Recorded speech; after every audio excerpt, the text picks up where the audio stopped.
ആ ഓ ആ ആ ശരി ശരി. എടി മോളെ, ഇന്ന് തന്നെയാണ് അവര് വരുന്നത്?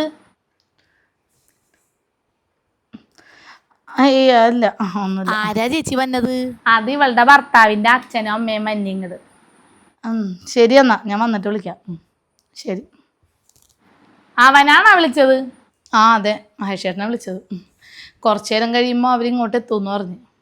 ആ ട്രെയിനിൽ വന്നിട്ട് ആലുവയിൽ ഇറങ്ങി ബസ്സിനാണെങ്കിൽ ഒരു 20 മിനിറ്റൊക്കെ എവിടം വരെ എത്തുമായിരിക്കും.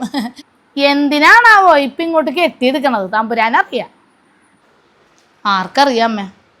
ആഹാ, അവരപ്പം ഇങ്ങോട്ടൊക്കെ വരാറുണ്ടാ? ഇങ്ങോട്ടൊന്നും വരാറൊന്നുമില്ല. കല്യാണം കഴിഞ്ഞ് 2-3 കൊല്ലത്തേക്ക് ഒരു കോണ്ടാക്റ്റ് ഉണ്ടായിരുന്നില്ല. അത് കഴിഞ്ഞൊരു കുഞ്ഞായി എന്നൊക്കെ അറിഞ്ഞപ്പോൾ ഒരു ദിവസം അമ്മ വിളിച്ച്, എന്നിട്ട് ഒരു ദിവസം അമ്മ വരെയും ചെയ്ത് ഇവിടെ. മഹേശ്വരന് അച്ഛനമ്മ എന്നൊക്കെ പറഞ്ഞു കഴിഞ്ഞാൽ വല്ലാത്ത ഇഷ്ടമാണ്. കല്യാണം കഴിഞ്ഞിട്ടും ഞാൻ ഇല്ലാതെ വരെ അങ്ങോട്ട് പോകുമായിരുന്നു ചേട്ടൻ. എനിക്ക് അവൻ്റെ തള്ളനെയും തന്തനെയൊക്കെ കാണാൻ പോണ ഇഷ്ടമല്ലായിരുന്നു. ഞാൻ അവനോട് പറയാൻ പറ്റുമോ? മരുമോനായി പോയില്ലേ, എങ്ങനെ പറയാനാണ്? ഇവളോട് പറയും, എടി അവനോട് പറ പോകണ്ടെന്ന്. അപ്പോൾ ഇവള് എന്നെ ചീത്ത പറയും, അമ്മക്ക് എന്താണെന്നും ചോദിച്ചുണ്ട്. എൻ്റെ ശാന്തി ആൻറ്റി, ഞാൻ മഹേശ്വരനോട് അങ്ങോട്ട് പോകണ്ട ഇങ്ങോട്ട് പോകണ്ടെന്ന് പറയാറില്ല. അതൊക്കെ ഓരോരുത്തരുടെ ഇഷ്ടമല്ലേ, സ്വന്തം അച്ഛനും അമ്മനെയും കാണാൻ പോകണോ വേണ്ടേന്നുള്ളതൊക്കെ. ആ അത് ശരിയാണ് കേട്ടോ ചേച്ചി. മീനക്കൊച്ചെങ്ങാൻ ഇങ്ങനെയൊക്കെ കൊച്ചിനോട് പറഞ്ഞു കഴിഞ്ഞാൽ ആ ചെറുക്കന് കൊച്ചിനോട് ദേഷ്യാവൂല്ലേ ചേച്ചി? പിന്നെയാണെങ്കിൽ ഞങ്ങളുടെ കല്യാണത്തിന് അവർക്കൊട്ടും താല്പര്യം ഉണ്ടായിരുന്നില്ല. അവർക്ക് അമ്മയുടെ ആങ്ങളുടെ മോളെ കൊണ്ട് കല്യാണം കഴിപ്പിക്കണം എന്നായിരുന്നു ആഗ്രഹം. ചെറുതിലെന്തോ വാക്ക് പറഞ്ഞ് ഉറപ്പിച്ചാന്നാ പറയണേ. പിന്നെ എൻ്റെ മീനമോക്ക് അവരിഷ്ടമല്ല, ഒട്ടും കൾച്ചറില്ലാത്ത കൂട്ടങ്ങളാന്നേ. അവർക്ക് എന്താണ് അപ്പം ജോലി? ജോലിയൊന്നുമില്ല ആൻറ്റി, കുറേ സ്ഥലമൊക്കെ ഉണ്ടെന്ന് കേട്ടിട്ടുണ്ട്. ഞാൻ അങ്ങോട്ടൊന്നും പോയിട്ടില്ല, അതുകൊണ്ട് എനിക്ക് വലിയ പിടുത്തമൊന്നുമില്ല. പിന്നെ ഇപ്പോൾ വയസ്സൊക്കെ ആയില്ലേ, അപ്പം പിന്നെ മോനെയൊക്കെ കാണണം എന്നൊക്കെ ആഗ്രഹം തോന്നിക്കാണും. ഇന്നലെ ചേട്ടനെ വിളിച്ചിരുന്നു ഇങ്ങോട്ട് വരണമെന്നും പറഞ്ഞുകൊണ്ട്. അപ്പോൾ ചേട്ടൻ ഇന്നിപ്പോൾ രാവിലെ വിളിച്ച് പറഞ്ഞത്. അവനറിഞ്ഞൂടെ ഞങ്ങൾ ഇവിടെയാണ് നിൽക്കണേന്ന്? ഓ അതൊക്കെ അറിയാമേ. എന്തെങ്കിലും ഒരു വഴി മഹേഷേട്ടൻ കണ്ടിട്ടുണ്ടാവും. ഇവളുടെ കൂടെ വന്ന് നിന്നാൽ ഇവക്കൊരു കൂട്ടാവൂലെന്ന് വിചാരിച്ചാണ് അവൻ ജോലിക്കൊക്കെ പോകുമ്പോഴേ. പിന്നെ അച്ഛനാണെങ്കിലും ഇവിടെ ഭയങ്കര ഇഷ്ടമാണ്, ഞങ്ങളുടെ അവിടെ ഇഷ്ടമല്ല. അപ്പോഴാണ് പറഞ്ഞു തന്നാൽ അത് വാടകയ്ക്ക് കൊടുക്കാമെന്ന്. ഇപ്പോൾ വാടകയ്ക്ക് കൊടുത്തിട്ട് ഇപ്പം 4 മാസം കഴിഞ്ഞ്. ഇനിയിപ്പോൾ വാടകക്കാരോടൊക്കെ എന്ത് പറയും, പറഞ്ഞു വിടും എങ്ങനെ? അതിനമ്മനോട് ആരാണ് പറഞ്ഞത് പോവാനായിട്ട്? ഇത്ര നാളില്ലാത്ത ബന്ധമൊന്നും ഇനിയും വേണ്ടെന്ന് തന്നെയാണ് എൻ്റെ തീരുമാനം. പിന്നെ മഹേശ്വരൻ എന്തായാലും ഇവിടെ ഇല്ലാത്തത് നന്നായി. അല്ല മോളെ, അവൻ്റെ ജോലിക്കാരി എന്തായി? ജോലി നോക്കുന്നുണ്ട് ആൻറ്റി. ഒന്നും അങ്ങോട്ട് ശരിയായിട്ടില്ല. ഇപ്പം ജോലിയുടെ കാര്യത്തിന് തന്നെയാണ് ബാംഗ്ലൂർ പോയേക്കണത്. ജോലിയുടെ കൂടെ തന്നെ എന്തെങ്കിലും ഒരു സൈഡ് ബിസിനസ് തുടങ്ങിയിരുന്നെങ്കിൽ അവൻ ഈ ഗതി വരൂലായിരുന്നു. ജോലി പോയി കഴിഞ്ഞപ്പോൾ വല്ലാത്ത കഷ്ടത്തിലാണല്ലേ. മീനമോളുടെ കഴുത്തിൽ ആ വലിയ മാല കാണാനില്ലല്ല. അതെ, അതിന്റെ കുളത്ത് പോയിട്ട് ശരിയാക്കാൻ കൊടുത്തിരിക്കുകയാണ്. പിന്നെ കുളത്ത് പോയാൽ ശരിയാക്കാൻ അവിടെ കൊടുത്തിട്ട് പോരല്ലേ, അതൊക്കെ വിറ്റത് ഞാൻ അറിഞ്ഞു. നിങ്ങൾ കടമുറി പണിയാനായിട്ട് മേടിച്ചിട്ട സ്ഥലവും കൊടുത്തല്ലേ? അത് നല്ല വില കിട്ടിയപ്പോൾ കൊടുത്തതാടി. പിന്നെ കടം കുറച്ചെങ്കിലും അടച്ചു തീർക്കാൻ വേണ്ടി കിട്ടിയ പൈസക്ക് വിറ്റാണെന്ന് എനിക്കറിയാല്ല. പ്രശാന്ത് കൊണ്ടുവന്ന കൂട്ടരാണല്ലേ അത് മേടിച്ചത്? അതെ അതെ. നീയപ്പ പ്രശാന്തിനെ അറിയോ? അവനായിരുന്നു ഞങ്ങളുടെ വീടിന്റെ ബ്രോക്കർ. ആദ്യത്തെ കച്ചവടം അവൻ്റെ അത് തന്നെയായിരുന്നു. പിന്നെ വെച്ചടി കയറ്റുമായിരുന്നില്ലേ. ചേട്ടൻ്റെ ഒപ്പം അലൂമിനിയം ഫാബ്രിക്കേഷൻ വർക്ക് ചെയ്യാൻ വന്നിരുന്നവനാണ് അവൻ. അങ്ങനെയാണ് ഒരു വീടുണ്ടെന്നും പറഞ്ഞ് ഞങ്ങളെ കൊണ്ട് അത് മേടിപ്പിച്ചത്. നല്ല മിടുക്കനാണ്. ഓ, അവനെ ഞാനേ കഴിഞ്ഞ ദിവസം ടൗണിൽ പോയപ്പോ കണ്ടായിരുന്നു. അപ്പൊ അവനാണ് പറഞ്ഞത് ആ സ്ഥലം വിറ്റ കാര്യേ. ഓ, അത്രയ്ക്ക് കൂട്ടായ സ്ഥിതിക്ക് അവൻ എല്ലാ കാര്യവും പറഞ്ഞിട്ടുണ്ടാവും. സെന്റിന് 4 കൊടുക്കുള്ളൂ എന്നും പറഞ്ഞ് പിടിച്ചു വെച്ചേക്കായിരുന്നില്ല. അവസാനം 3 കൊടുക്കണ്ട വന്നല്ലേ. അത് പിന്നെ ഒരത്യാവശ്യം വന്നോണ്ട് കൊടുത്തതാണ്. വിഷയം മാറ്റണം, അല്ലെങ്കിൽ ഇതുമ്മ പിടിച്ചവള് നിൽക്കും. അല്ല, അതപ്പം മേടിച്ചവര് രാധാമന്റെ മോളുടെ കല്യാണം വിളിച്ചായിരുന്നാ? ആ ഇന്നലെ വൈകിട്ട് ഒന്ന് വിളിച്ച്. ആ ഇങ്ങോട്ട് വന്നില്ലട്ടാ, കഴിഞ്ഞ ദിവസം അതിൽ കൂടെ പോണുണ്ട്. ആ അതെ പറഞ്ഞിരുന്നില്ലട്ട, രാധമ്മ വരുന്നുണ്ട് കല്യാണം വിളിക്കാനായിരിക്കും. ആ ആ ചേച്ചി കേറി വാ, ഇരിക്കി. ഞാനേ മോളുടെ കല്യാണം വിളിക്കാൻ വന്നാണ്. ആ അത് മനസ്സിലായി, ഇരിക്കി. ചിങ്ങം 4 ഓഗസ്റ്റ് 20 രാവിലെ 9:30ക്കും 10നും ഇടക്കാണ് മുഹൂർത്തം. നമ്മുടെ മഹാദേവ ക്ഷേത്രത്തിൽ വെച്ചാണ് കല്യാണം. അത് കഴിഞ്ഞ് അവിടുത്തെ ഓഡിറ്റോറിയത്തിലാണ് ബാക്കി പരിപാടിയൊക്കെ വെച്ചേക്കുന്നത്. അപ്പം എല്ലാവരും വരണം, മോളൊക്കെ പ്രത്യേകം വരണം കേട്ടാ. കാർഡ് ഞാൻ ഇവിടെ വെച്ചേക്കാം. ആ വരാം.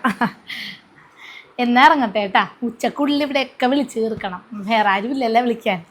പോട്ടെ. ആ ആയിക്കോട്ടെ. എനിക്കൊരാ നമ്മുടെ കാര്യം ആലോചിക്കുമ്പോൾ വല്ലാത്ത വിഷമമാണ്. പാവം ദൈവമേ, 2 കൊല്ലം മുന്നേ മോൻ മരിച്ചുപോയി, പെട്ടെന്നൊരു നെഞ്ചുവേന വന്നിട്ട്. ഭർത്താവാണെങ്കിൽ കിടപ്പ് രോഗി. എങ്ങനെ ആ പെൺകൊച്ചിൻ്റെ കല്യാണം നടത്താൻ പോണെന്നാവോ? ഒരു കല്യാണമൊക്കെ നടത്തണമെങ്കിൽ എന്തൊരു ചിലവാണ്. അവർക്കേ ആ ചെറുക്കൻ മരിച്ചപ്പോഴേ 2 കോടി രൂപ ഉള്ള തുക കിട്ടിയെന്നാണ് കേട്ടത്. ആ ചിലപ്പോൾ അവൻ ജോലി ചെയ്തിരുന്ന കമ്പനിയിൽ നിന്നായിരിക്കും പൈസ കിട്ടിയതല്ലേ. അല്ലമ്മേ, ആ ചേട്ടനെ ഒരു ടേം ഇൻഷുറൻസ് എടുത്തു വെച്ചിട്ടുണ്ടായിരുന്നു. അപ്പോൾ എടുത്ത ആൾ മരണപ്പെട്ട 2 കോടി പോലുള്ള വലിയ തുക നഷ്ടപരിഹാരമായിട്ട് കിട്ടും. പിന്നെ ആ ചേട്ടൻ വീട്ടുകാർക്കൊക്കെ വേണ്ടി ഹെൽത്ത് ഇൻഷുറൻസും എടുത്തു വെച്ചിട്ടുണ്ടായിരുന്നു. അതുകൊണ്ട് അച്ഛൻ്റെ ചെലവിനും 1 രൂപ പോലും ചിലവാക്കേണ്ടി വരില്ല. ആണോ? ഈ 2 ഇൻഷുറൻസ് ഒരുമിച്ചെടുക്കേണ്ട ആവശ്യമുണ്ടാ? ആരുടെയും കാര്യമൊന്നും പറയാൻ പറ്റൂല്ലമ്മേ. നമുക്ക് എന്തെങ്കിലും അസുഖം വന്നാൽ കയ്യിൽ നിന്ന് പൈസ പോകാതിരിക്കാനാണ് ഹെൽത്ത് ഇൻഷുറൻസ് എടുത്തു വെക്കുന്നത്. അതുപോലെ ഇപ്പൊ കുടുംബം നോക്കുന്ന ആൾ മരണപ്പെട്ടാൽ പിന്നീട് അങ്ങോട്ട് അവർക്ക് പണത്തിന് ഒരു ബുദ്ധിമുട്ടും വരാതെ ജീവിക്കാനാണ് ടേം ഇൻഷുറൻസ് എടുത്തു വെക്കുന്നത്. 2 കൂടി എടുക്കാൻ പോയാലേ മാസം ഒരുപാട് പൈസ അങ്ങോട്ട് അടക്കേണ്ടി വരുമല്ല. ഇല്ലമ്മേ, മാസം 400-500 രൂപയെ തുടങ്ങുന്ന പ്ലാനുകളുണ്ട്. ഹെൽത്ത് ഇൻഷുറൻസിന് 1 കോടി രൂപ വരെ കവറേജ് ഉള്ളതും ടേം ഇൻഷുറൻസിന് 2 കോടി വരെ കവറേജ് ഉള്ളതൊക്കെ നമുക്ക് ഇതിൽ നിന്ന് എടുത്തു വെക്കാം. അത് കൊള്ളാല്ല. അപ്പൊ ഈ ഇൻഷുറൻസ് എവിടെ നിന്നാണ് എടുക്കണത്? അതെ, ഈ വീഡിയോയുടെ ഡിസ്ക്രിപ്ഷനിലും കമന്റിലും ലിങ്ക് കൊടുത്തിട്ടുണ്ട്. ഇന്ത്യയിലെ ഏറ്റവും മികച്ച ഇൻഷുറൻസ് കമ്പനികളെല്ലാം അതിലുണ്ട്. അവ തമ്മിൽ കമ്പയർ ചെയ്ത് നമുക്ക് ഇഷ്ടമുള്ള ഹെൽത്ത് ടേം ഇൻഷുറൻസുകൾ തിരഞ്ഞെടുക്കാം. നല്ല കാര്യം. എന്നാ പിന്നെ ഒരെണ്ണം നിന്റെ അച്ഛനെ കൊണ്ട് എടുത്തു നോക്കാൻ പറയണം, മഹേഷിനോടും പറയണം. 20 മിനിറ്റിനുള്ളിൽ എത്തുമെന്ന് പറഞ്ഞിട്ട് ഇപ്പൊ 1 മണിക്കൂറായല്ല. ബസ്സിനായിരിക്കൂലേട്ടാ, ചിലപ്പോ നടന്നായിരിക്കും വന്നത്. അതാണ് ഞാനും ആലോചിച്ചത്. ഇനി അങ്ങോട്ട് വിളിക്കാന്ന് വെച്ചാലും എൻ്റെ കയ്യിൽ അവരുടെ നമ്പറൊന്നും ഇല്ല. സ്വന്തം അമ്മായിയച്ഛൻ്റെ അമ്മായിയമ്മയുടെ നമ്പർ അറിഞ്ഞുവിടന്ന് ആരോടും പറയല്ലേട്ടാ, അവര് ബാബത്തിച്ചിരിക്കും. അതിന് കല്യാണം കഴിഞ്ഞിട്ട് ഒരു ബന്ധുവില്ലാതിരിക്കണ അമ്മായിയച്ഛൻ്റെ അമ്മായിയമ്മയുടെയൊക്കെ നമ്പർ ഇവിടെ സൂക്ഷിക്കേണ്ട ആവശ്യമുണ്ടോടി? ആ അതും ശരിയാണ്. എനിക്ക് തോന്നണേ മഹേഷ് ചേട്ടൻ്റെ പെങ്ങള് മഹേശ്വരിയുടെ കല്യാണം ആലോചിക്കണ്ടെന്ന് പറയണ്ടായിരുന്നു. അപ്പൊ വല്ലതും ആയിട്ടുണ്ടാവും. അതിനു വേണ്ടി വല്ല പൈസയും ചോദിക്കാൻ വരികയായിരിക്കും അമ്മേ. ആഹാ, അതിനാണ് വന്നെങ്കിൽ നല്ല ചീത്തയും പറഞ്ഞ് അങ്ങനെ ഇറക്കി വിട്ടേക്കണം മോളെ. ഇവിടെ ആകെ ഉണ്ടായിരുന്ന സ്ഥലവും വിറ്റ് ജോലിയും പോയി, ലോണും അടക്കണേ, പകുതി അടച്ചു വെച്ചേക്കാണ്. എൻ്റെ തമ്പുരാനെ, മഹേഷിന്റെ ജോലി പോയ കാര്യമൊക്കെ അവരറിഞ്ഞു കാണുമായിരിക്കും അല്ലേ? ഏയ് അതൊന്നും അറിയാൻ വഴിയില്ല. മഹേഷേട്ടനായിട്ട് അങ്ങനെ കോണ്ടാക്ട് ഇല്ല. മഹേഷേട്ടനെ ഇടക്ക് വിളിക്കണതാണ്. ഇത് വേറെന്തോ കാര്യമുണ്ട്. ഇന്നലെ ഇങ്ങോട്ട് വരുന്നു എന്നും പറഞ്ഞ് മഹേഷേട്ടനെ വിളിച്ചാന്ന് പറയണ്ടായിരുന്നു. എന്നാലും ഞാൻ ആലോചിക്കും, നിങ്ങളെങ്ങനെ കഴിഞ്ഞിരുന്നവരാണല്ലേ. പെട്ടെന്നൊരു ഉയർച്ചയായിരുന്നു നിങ്ങൾക്ക് എവിടെ വീട് വന്നൊക്കെ മേടിച്ചു കഴിഞ്ഞപ്പ. അതുപോലെ എന്നെ കൂപ്പും കുത്തി താഴോട്ടും വീണ്. ചേട്ടൻ്റെ എക്സ്പീരിയൻസ് വെച്ച് നല്ലൊരു ജോലി കിട്ടിക്കഴിഞ്ഞാൽ എല്ലാം പണ്ടത്തെ പോലെ തന്നെ ആവും ആൻറ്റി. ജോലിയിൽ തിരിമറി കാട്ടി പൈസ തട്ടിയോണ്ടേ വേറെ എവിടെ ഇനി ജോലി കിട്ടൂലെന്നാണ് നമ്മുടെ തെക്കുള്ള രമണി പറയണത്. എനിക്കത് കേട്ടപ്പോൾ അങ്ങോട്ട് നല്ല ദേഷ്യം കയറി. ഞാൻ അങ്ങോട്ട് കുറെ ചീത്ത അങ്ങോട്ട് പറഞ്ഞു. പിന്നെ മഹേഷ് മോനെ നമുക്ക് അറിഞ്ഞൂടാ, അവനൊരു പാവണെന്ന്, അങ്ങനെ ഒന്നും ചെയ്യൂലെന്ന്. ഹലോ. പക്ഷെ ആരും വിശ്വസിക്കൂല ശാന്തി. പാവ അവനാ, കൂട്ടുകാരൻ ചതിച്ചതാണ്. ആ ന്യൂസ് വന്നപ്പോഴേ ഞാൻ എൻ്റെ കെട്ടിയവനോട് പറഞ്ഞു, ആ ചെക്കൻ അങ്ങനെ ഒന്നും ചെയ്യണ ഒരു ചെക്കനല്ല, ആരോ പറ്റിച്ചാന്ന്. അതുപോലെ തന്നെയല്ലേ. കഴിഞ്ഞി സർലയുടെ കാര്യം കഴിഞ്ഞി. സർലയുടെ മരുമോന്റെ ന്യൂസാണ് ചേട്ടാ. ഇതിനകത്ത് എന്തായിരുന്നു അവളുടെ അഹങ്കാരം. മരുമോന് ആറക്ക ശമ്പളം ഉണ്ടെന്നും പറഞ്ഞ് കുടുംബശ്രീയിൽ എന്തൊക്കെയാണ് പറയണത്. അയ്യോ നന്നായി. ഇനി ന്യൂസിലൊക്കെ വന്നതുകൊണ്ട് ഒരു നല്ല സ്ഥലത്ത് ജോലി കിട്ടാൻ സാധ്യതയില്ലട്ടാ. സർലയുടെ മോളുടെ അഹങ്കാരത്തിന് കണ്ണിങ്ങനെ തുറക്കൂല, അതിങ്ങനെ ഇരിക്കണത് അതുപോലെ അഹങ്കാരമായിരുന്നു. നന്നായുള്ള അവൾക്ക് ഇത് കിട്ടണം. ഇതെല്ലാവർക്കും അങ്ങോട്ട് ഫോർവേഡ് ചെയ്യട്ടെ.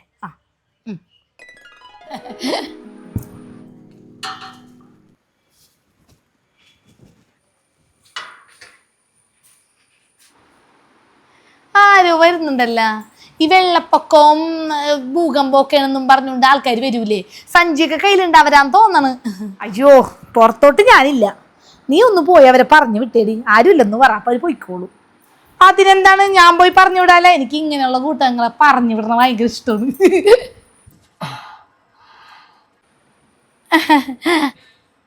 ഞങ്ങളേ അയ്യോ അറിയാം, പറയണ്ട. വെള്ളപ്പൊക്കം വന്നാണോ ഭൂകമ്പം വന്നാണോ വീട് പോയത്? എന്താണ് നമ്മുടെ നാട്ടില് വെള്ളപ്പൊക്കം വന്നോന്നാന്ന് ചോദിക്കണേ തോന്നണേ ചേട്ടാ. അതെന്തിനാണ് നമ്മളോട് അവര് ചോദിക്കണത്? അത് ഈ നാട്ടിലെ ആചാരായിരിക്കും ചേട്ടാ. വരുമ്പോ തന്നെ നാട്ടിലെ കുശലം ചോദിക്കുന്നതേ. മലയോര മേഖല തന്നെയാണ്, പക്ഷെ ഇതുവരെ ദൈവം സഹായിച്ച് വെള്ളപ്പൊക്കവും അതുപോലെ തന്നെ ഉരുൾപൊട്ടലൊന്നും ഭൂകമ്പം ഒന്നും വന്നിട്ടില്ല. ഓ അപ്പൊ വൃദ്ധസാനത്തിലെ പിരിവായിരിക്കും അല്ലേ? ഞങ്ങളേ മനസ്സിലായി. വൃദ്ധസാനത്തിന്റെ പിരിവിനൊന്നല്ലേ? ഇവിടെ ഒന്നുമില്ലാട്ട തരാൻ. അല്ല, ഞങ്ങള് ചേട്ടാ ഞാൻ ആദ്യം തന്നെ പറഞ്ഞില്ല ഇവിടെ ഒന്നുമില്ല. നല്ല തണ്ടും തടിയൊക്കെ ഉണ്ടല്ലോ, ആരോഗ്യമുണ്ട് രണ്ടുപേർക്കും നല്ല. അപ്പൊ വല്ല ജോലിക്കുമ്പോ എന്തിനാണ് ഇങ്ങനെ നടക്കണത്? ഞാൻ ജോലി ചെയ്ത് തന്നെയാണ് ജീവിക്കണത്. ഞങ്ങൾ ആരാണെന്ന് അറിഞ്ഞിട്ട് തന്നെയാണ് ഈ സംസാരിക്കുന്നത്. അയ്യോ ചേച്ചിക്ക് ദേഷ്യം വന്നിണ്ടല്ലോ. നിങ്ങളെ ഞാൻ തിരിച്ചറിയാം. നിങ്ങളാര് കൊച്ചി രാജാവിന്റെ കൊച്ചുമക്കളാ? മഹേഷിന്റെ വീടല്ലേ ഇത്? ആ അതെ. കുറച്ചു ദിവസം കഴിയുമ്പോഴേ ഇത് ബാങ്കുകാർ അങ്ങോട്ട് കൊണ്ടുപോകും. അപ്പൊ ബാങ്കുകാരുടെ വീടാവും. മഹേഷിന്റെ ജോലിയൊക്കെ പോയിരിക്കാണ്. കുറെ കടമായി. ജോലി ചെയ്യുന്ന സ്ഥലത്തുനിന്ന് എന്തോ കേസൊക്കെ കൊടുത്തിട്ട് വലിയ കടമൊക്കെ ആയി. വീടൊക്കെ കൊണ്ടുപോകും കുറച്ചു ദിവസം കഴിയുമ്പോ. നിങ്ങളാരും മഹേഷിന്റെ സ്വന്തക്കാരാണാ? ഞാൻ മഹേഷിന്റെ അച്ഛനാണ്. അയ്യോ അച്ഛനായിരുന്നു. അയ്യോ ഇപ്പൊ വരൂന്നും പറഞ്ഞോണ്ടിരിക്കായിരുന്നു. ആ തൊട്ട് വാ, കേറി വാ. അയ്യോ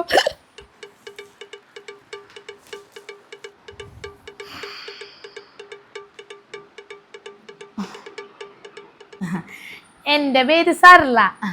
ഞാനാണ് മീനമോളുടെ അമ്മ. കല്യാണം കഴിഞ്ഞിട്ട് ഇത്രയായിട്ടും അമ്മായിച്ചനെ അമ്മായിമ്മയൊക്കെ ഇപ്പഴാണല്ലോ കാണുന്നത്. അതാണ് പരിചയപ്പെടുത്തിയത്. ഇങ്ങോട്ട് വരാനും മനസ്സനുവദിച്ചില്ല. ഇപ്പൊ പിന്നെ വരേണ്ട ആവശ്യം വന്നു അല്ലേ? ആ ഇതാരാണ്? സർല ചേച്ചിയുടെ അനിയത്തിയാണോ? അനിയത്തിയാ ഇവളാ? അയ്യോ അല്ല, സാറിനേക്കാളും 2 വയസ്സ് മൂത്താണ് ഞാൻ. എൻ്റെ ചർമ്മം കണ്ട പ്രായം തോന്നാത്താണേ. ഞാനേ അനിയത്തിയൊന്നല്ല, അയൽവാസിയാണ്. ഇതാ കാണാണ് എൻ്റെ വീട്. ഓ എന്താ പേര്? ശാന്തി. ആഹാ എൻ്റെ പേര് ശാന്ത. ആഹാ അപ്പൊ നമ്മൾ തമ്മിൽ ഒരു വളയുടെ വ്യത്യാസം മാത്രമുള്ളല്ലോ. സോറി, വള്ളി. ശാന്തി. എടി കുടിക്കാൻ ഞാൻ വെള്ളം എടുക്കട്ടെ? വേണ്ട മോളെ, ഞങ്ങൾ കുടിച്ചിട്ടാണ് വന്നത്. ഒരു കാര്യത്തിന് വന്നാണ്. ഇപ്പൊ തന്നെ ഞങ്ങൾ ഇറങ്ങും. മോളുടെ കല്യാണമായല്ലേ, അപ്പൊ കാശ് വല്ലതും കടം ചോദിക്കാൻ വന്നായിരിക്കും അല്ലേ? ഇപ്പൊ മഹേഷ് ഇവിടെ ഇല്ലട്ടാ, പോയിട്ട് അടുത്ത ആഴ്ച വന്നായിരിക്കും നല്ലത്. ആൺമക്കളായിട്ട് എത്ര ശത്രുതയിലായി കഴിഞ്ഞാലുവേ പെൺമക്കളുടെ കല്യാണം വരുമ്പോ ഏതച്ഛനമ്മക്കും ഒന്ന് തലകുനിക്കേണ്ട വരും. അങ്ങനെ ആരുടെ മുന്നിലും തലകുനിക്കാൻ രാമേട്ടൻ ഇതുവരെ ഞങ്ങൾ അനുവദിച്ചിട്ടില്ല. ഇപ്പൊ കുനിയേണ്ട അവസ്ഥ വന്നല്ലോ. ഇത്ര നാളും വേണ്ടെന്ന് വെച്ച ബന്ധം പുതുക്കി വരണമെങ്കിൽ എന്തെങ്കിലും മനസ്സിൽ കണ്ടിട്ടായിരിക്കും വന്നതല്ലേ. ഇപ്പൊ ഇവര് വല്ലാത്ത കഷ്ടത്തിലാണ് ചേട്ടാ. അപ്പൊ അവരോട് വന്ന് പൈസ ചോദിക്കുന്ന അത്ര നല്ല കാര്യമായിട്ട് എനിക്ക് തോന്നണില്ല ചേട്ടാ. നനഞ്ഞടം കുഴിക്കാന്ന് കേട്ടിട്ടുണ്ട്, ഇപ്പൊ കണ്ട്. മോളുടെ കല്യാണം നോക്കണ്ട്, അത് ശരിയാണ്. പക്ഷെ അവളുടെ കല്യാണം നടത്താൻ വേണ്ടി ഒരാളുടെ മുന്നിലും തെണ്ടേണ്ട ആവശ്യം ഇപ്പൊ ഞങ്ങൾക്കില്ല. ഞങ്ങളുടെ മോൻ ഞങ്ങൾക്ക് ഇഷ്ടമല്ലാത്തൊരു കല്യാണം കഴിച്ചു. അതിന് ഞങ്ങൾക്ക് നീരസം ഉണ്ടായിരുന്നു. പക്ഷെ ഇപ്പം ഞങ്ങളതൊക്കെ മറന്നു. മറക്കണമല്ലോ, പൈസയുടെ ആവശ്യമൊക്കെ വരുമ്പോ എല്ലാം മറക്കണം അല്ലേ ചേച്ചി? കൊറേ നേരമായില്ല ഇവിടെ നിന്ന് ചിലക്കാൻ തുടങ്ങിയിട്ട്. ഇതൊക്കെ പറയാൻ നിങ്ങളാരാണ്? ഇത് ഞങ്ങളുടെ മോന്റെ വീടാണ്. നിങ്ങളുടെ മോന്റെ മാത്രം വീടല്ല, എന്റെ മോക്ക് കല്യാണത്തിന് ഞാൻ കൊടുത്ത സ്വർണവും കൂടി വിറ്റിട്ടാണ് ഈ വീട് പണിതത്. എന്നിട്ടിപ്പ എന്തായി? എല്ലാം പോവാറായില്ലേ? ഞാൻ അറിഞ്ഞ് വീടിന്റെ പേരിൽ 2 പ്രാവശ്യം നോട്ടീസ് വന്നതും പിന്നെ അവന്റെ ജോലി പോയതും. അവനങ്ങനെ ആർത്തിക്കാരനായിരുന്നില്ല, ഉള്ളതുകൊണ്ട് ജീവിക്കാൻ അവനറിയായിരുന്നു. പക്ഷേ ആരൊക്കെയോ അവനെ മാറ്റി. ജോലി ചെയ്തിരുന്ന കമ്പനിയിൽ നിന്ന് പൈസ എടുത്തും തിരിമറി ചെയ്തു എന്ന് പറഞ്ഞപ്പോ തന്നെ എനിക്കറിയായിരുന്നു ഇതിന്റെ പിന്നിൽ ആരോ ഉണ്ടെന്ന്. ആഹാ, നിങ്ങളപ്പൊ പറഞ്ഞു തന്നെ എന്താണ്? എന്റെ മോള് നിങ്ങളുടെ മോനെ മാറ്റിന്നാ? ഞാനേ നിങ്ങളുടെ വീടിന്റെ അടുത്തൊക്കെ ഒന്ന് അന്വേഷിച്ച് നിങ്ങളെ പറ്റി. അപ്പോ നിങ്ങള് നല്ല ആർത്തിക്കാരിയാണെന്നും പിന്നെ ഇതൊക്കെ നിങ്ങളായിരിക്കും ചെയ്യിപ്പിച്ചതെന്ന് എനിക്ക് മനസ്സിലായി. കാരണം അവനെ കൊണ്ട് ഓഫീസിൽ നിന്ന് പൈസ എടുപ്പിക്കണമെങ്കിൽ അത്രയും ഇതായിട്ട് പറ്റുള്ളൂ. നിങ്ങളുടെ ഇളയ മോളെ കാൻഡേക്ക് വിടാൻ വേണ്ടി എടുത്ത പൈസയാണല്ലേ അത്? അതാണോ കാരണം? എന്റെ സരളെ, നീ ഇയാള് കൊള്ളാല്ല. മോളെ, സഹോദരിമാരോടൊക്കെ സ്നേഹം വേണം, കൂടപ്പറപ്പുകളെ നമുക്ക് ഉണ്ടാവൂ. പക്ഷെ നമ്മുടെ സ്വന്തം ജീവിതം കളഞ്ഞിട്ട് അവരെ സ്നേഹിക്കരുത്. എല്ലാം ഇപ്പൊ പണയത്തിലായില്ലേ, ഈ വീടടക്കം. അവന്റെ ജോലിയും പോയി, ഇനി നിങ്ങൾ എങ്ങനെ ജീവിക്കും? അവൻ ബാംഗ്ലൂരൊന്നും പോയിട്ടില്ല മോളെ, 2 ദിവസമായിട്ട് വീട്ടിൽ തന്നെ ഉണ്ട്. ഞങ്ങളോട് ഈ കാര്യങ്ങളൊക്കെ പറഞ്ഞതും അവനാണ്. ഓ, അപ്പൊ അവൻ അവന്റെ വീട്ടിലോട്ട് കെട്ടിയെടുത്തിട്ടാണ് ബാംഗ്ലൂര് പോയിന്ന് ഇവളോട് നോണ പറഞ്ഞത്. കേട്ടല്ലാടി? നിനക്ക് വിശ്വാസമല്ലേ നിന്റെ കെട്ടിയോനാ? ഇവ എന്തായി? എൻ്റെ കുഞ്ഞു വല്ലാതെ വിഷമത്തോടെയാണ് വീട്ടിലോട്ട് വന്നു കയറിയത്. 2 ദിവസം അവൻ ആ മുറി തന്നെയാണ് കഴിഞ്ഞത്. പിന്നെ രാമേട്ടൻ ഓരോന്നോരോന്ന് ചോദിച്ച് മനസ്സിലാക്കിയപ്പോഴാണ് ഇത്രയും വലിയ പ്രശ്നങ്ങൾ നടക്കണമെന്ന് ഞങ്ങൾ അറിഞ്ഞത്. അവിടെ പോയിരുന്ന ഈ കടങ്ങളൊക്കെ തീരുമോ? ഇവിടെ വല്ല ജോലി നോക്കി ജോലി കയറി കഴിഞ്ഞാൽ ഈ കടങ്ങളൊക്കെ ഈസി ആയിട്ട് തീർക്കാൻ പറ്റും. മോളെ, 50 ലക്ഷം രൂപയുടെ ഈ വലിയ വീട് മേടിച്ച്, അതും എറണാകുളത്തിന്റെ നടുക്ക്, സകലമാന സാധനങ്ങളും, അതും EMIക്ക് ഇട്ട്, വീടിന്റെയും EMI, കാറും EMI, എല്ലാം കൊണ്ടും അവൻ പെട്ടിരിക്കുകയായിരുന്നു. അപ്പോഴാണ് അനിയത്തിക്ക് കാനഡക്ക് പോവാൻ 25 ലക്ഷം വേണമെന്ന് പറഞ്ഞത്. അതോടുകൂടി അവൻ ആകെ ഇല്ലാതെ ആയിപ്പോയി. പിന്നെ ഇങ്ങനെ ഒരു ഐഡിയ ആരോ പറഞ്ഞു കൊടുത്തപ്പോ അതവൻ മണ്ടത്തരായിട്ട് ചെയ്യുകയും ചെയ്ത് അവസാനം കുടുങ്ങിയത് അവൻ തന്നെ കുടുങ്ങുകയും ചെയ്തു. മോള് വിഷമിക്കണ്ട, എല്ലാത്തിനൊരു വഴി അച്ഛൻ കണ്ടുവച്ചിട്ടുണ്ട്. എന്ത് വഴി? ഇവളെ ഒഴിവാക്കിയിട്ട് ആങ്ങളുടെ മോളെ കൊണ്ട് കല്യാണം കഴിപ്പിക്കാൻ വേണ്ടിയാണാ? അയ്യോ, അതൊന്നുമില്ല മോളെ. ഈ വീടിന്റെ EMI അതുപോലെ തന്നെ സകലമാന സാധനത്തിന്റെ EMIയും ഞാനിപ്പോ അടച്ചു തീർത്തിട്ടുണ്ട്. കാറിന്റെ EMI ഫുൾ അടച്ചു തീർക്കാൻ പറ്റണില്ല. അപ്പൊ അത് അവൻ പറഞ്ഞ് ഇതാണ് എമൗണ്ട് എന്ന് പറഞ്ഞു. അപ്പൊ ആ എമൗണ്ടിനുള്ള ചെക്കാണ് ഞാൻ കൊണ്ടുവന്നേക്കുന്നത്. മോളുടെ പേരിലായതുകൊണ്ട് അവൻ അവിടെ നടക്കാനും പറ്റണില്ല. ഇത് മോളൊന്ന് അടച്ചു തീർത്തോ എന്നാ.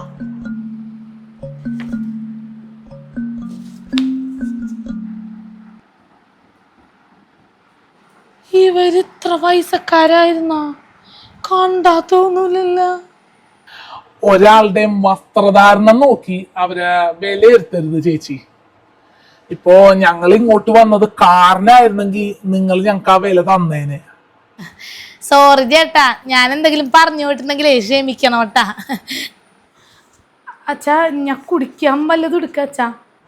ഒന്നും വേണ്ട മോളെ, 4 മണിക്കാണ് തിരിച്ചുള്ള ഫ്ലൈറ്റ്. എയർപോർട്ടിൽ നിന്ന് ടാക്സി വിളിച്ചാണ് ഞാൻ ഇങ്ങോട്ട് വന്നത്. നിങ്ങള് ഈ വഴിയിൽ പാർക്ക് ചെയ്യാൻ ഏരിയ കിട്ടുമെന്ന് അറിയില്ലായിരുന്നു. അതുകൊണ്ട് ഞാൻ അപ്പുറം ഇട്ടിട്ട് ഇങ്ങോട്ട് നടന്നു വരിക ഞങ്ങൾ ചെയ്തത്. ഫ്ലൈറ്റിനാണോ വന്നത്?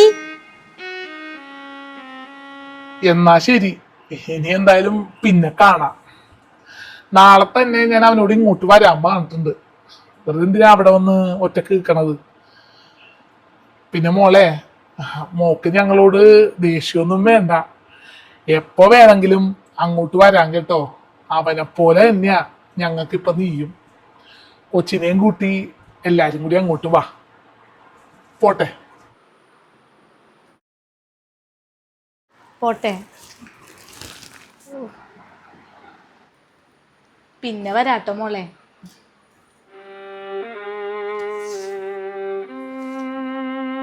എടിയാ ഇത്ര പൈസക്കാരാന്ന് നീ എന്താടി ഞങ്ങളോട് പറയാഞ്ഞത്? എന്നാ പിന്നെ ഓഫീസിൽ നിന്നൊന്നും പൈസ എടുപ്പിക്കണ്ടായിരുന്നു.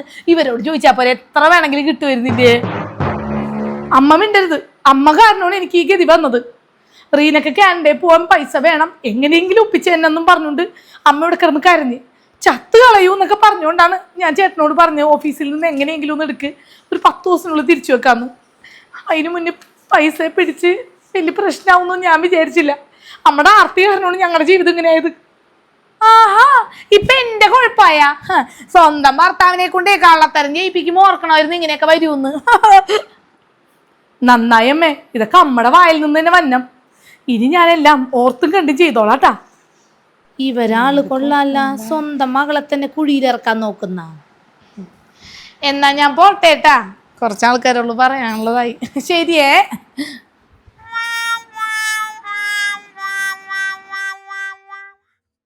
ഹലോ, ഞാൻ വീഡിയോയുടെ ഇടയിലായിട്ട് ഒരു പ്രധാനപ്പെട്ട കാര്യം പറഞ്ഞിരുന്നു.